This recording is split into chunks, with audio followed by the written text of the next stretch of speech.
People think a biker needs to be macho, need to be a tomboy.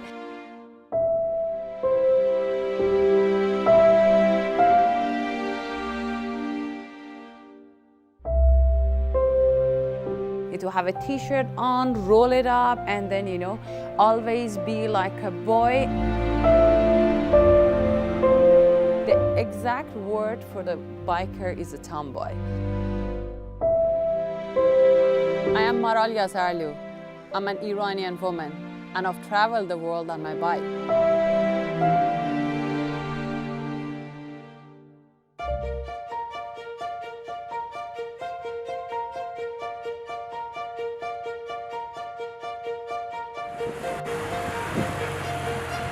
Biking for me is not just being dirty and rugged, and biking for me is an attitude. Coming from Iran, which the women are not allowed to ride a motorbike, I never been able to ride a bike before I moved to India. When I came to India, I was a student here, and a friend of mine had a Royal Enfield 350. And I sat on a bike and he said, "Get off my bike." And I was just like, "Why?" And then he was like, "Because you never sit on a bike before." And that really hurt my ego, and I asked him to tell me how I can actually ride this bike. And he told me, like, you have to kick it. Then he said, you can hold the clutch. Then he said, you can do this and that. And I could connect my information of being a good driver to being a good cyclist on the bike, and I rode it, and I rode for around 100 meters, and I stopped, and I came back to him, and I said, if I want to do something, I will. And that was actually the first time ever I sat on a bike.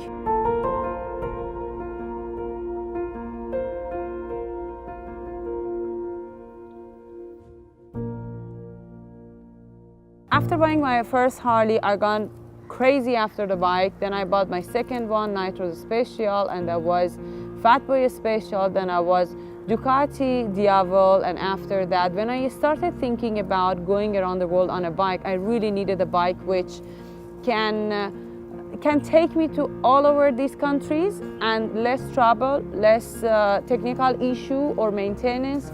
And I started asking everybody about the bikes, and the bike that I came to was a BMW GS.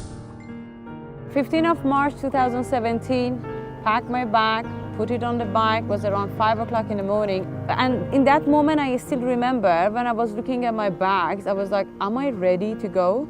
Because when you leave for a week, for a month, for 2 months, is understandable. But if you want to leave for 1.5 years, who can say what exactly you need?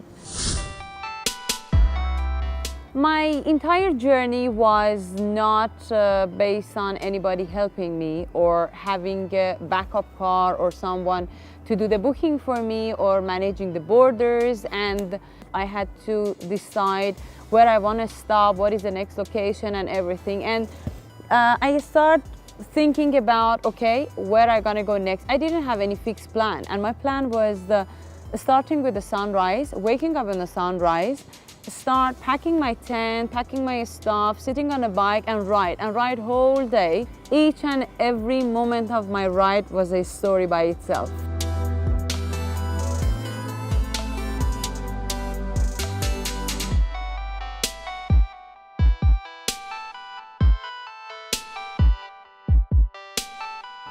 I got rain all over the world. That was some story of me and the rain. And everybody from that area used to say, we never used to get rain in this time. Is that the early rain or the late rain? But there was something to do with me and the rain and my journey.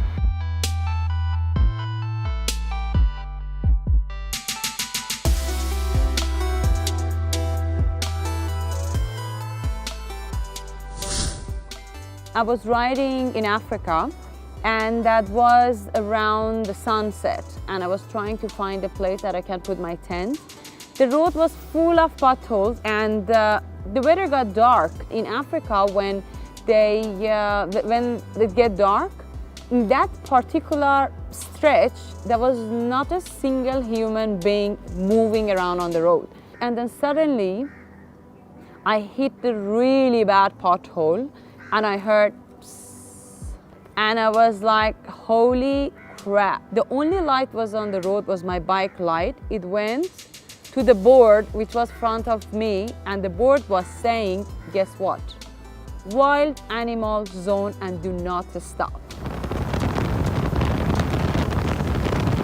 There is no chance I could put my tent up, and I had to go. I said, I take a chance, ride my bike for another 60 kilometers, whatever kilometers that I can reach the village. When you don't have a front wheel, you get so much of shake and everything. That day I figured out about the muscles that I have, and I never ever knew about it because I had pain head to toe. I immediately contact next day to the BMW, and they said it's gonna cost 1,500 euros and it's gonna take a month minimum because I'm middle of nowhere. I didn't have 1,500 euros, neither I had a month. And I was like, I've done over 200,000 kilometers in my entire bike journey over 5-6 years. I'm not the only one who go and hit the pothole.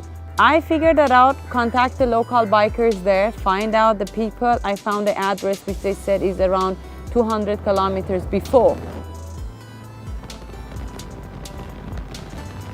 I found a mini van which take passengers up and down to different villages. I look at the guy, I said, is that your chair? You can take it out. They are pulling me with this car. They already did 30 kilometers. They want to pull me for another 20 kilometers.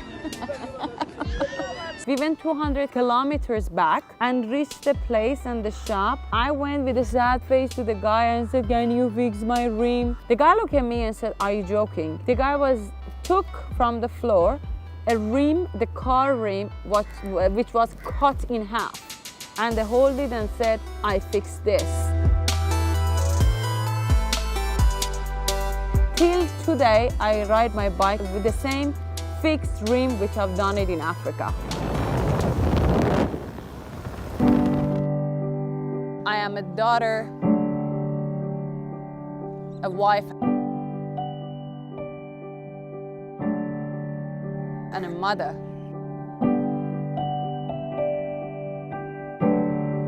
One of the most difficult parts of starting a ride was leaving my loved one behind, was my family, and was the guy that I was dating before I leave.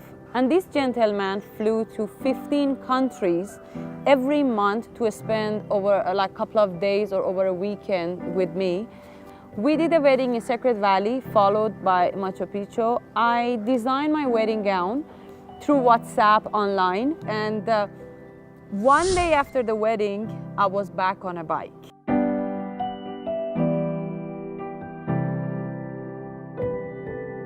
An Iranian woman living in India, leave for a world ride for 1.5 years, travel to 7 continents, 64 countries, start single, got married, and finished the ride over 6 months and a week pregnant, which is never heard of.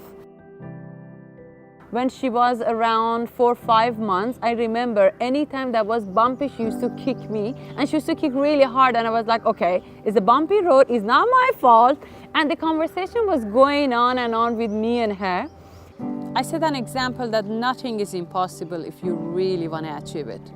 When I started the ride, I was getting messages from all the Iranian women that how they really wanted to get on a bike and ride.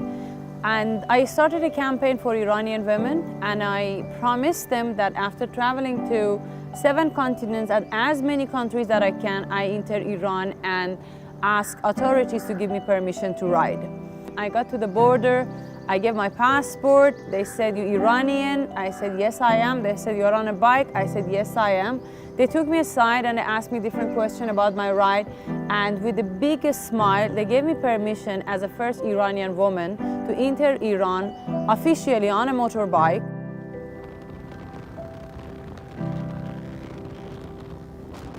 I want to finish my riding stories with this. There is no force, but if she becomes a rider, she needs to be on her own bike, and we need to do this journey of 40 countries, which I was pregnant with her again, And that time, I want to stop in the same places that I stopped, put my tent up, had food, but this time with my daughter who is on her bike now. And that's going to be the story and the next dream for me to finish the chapter.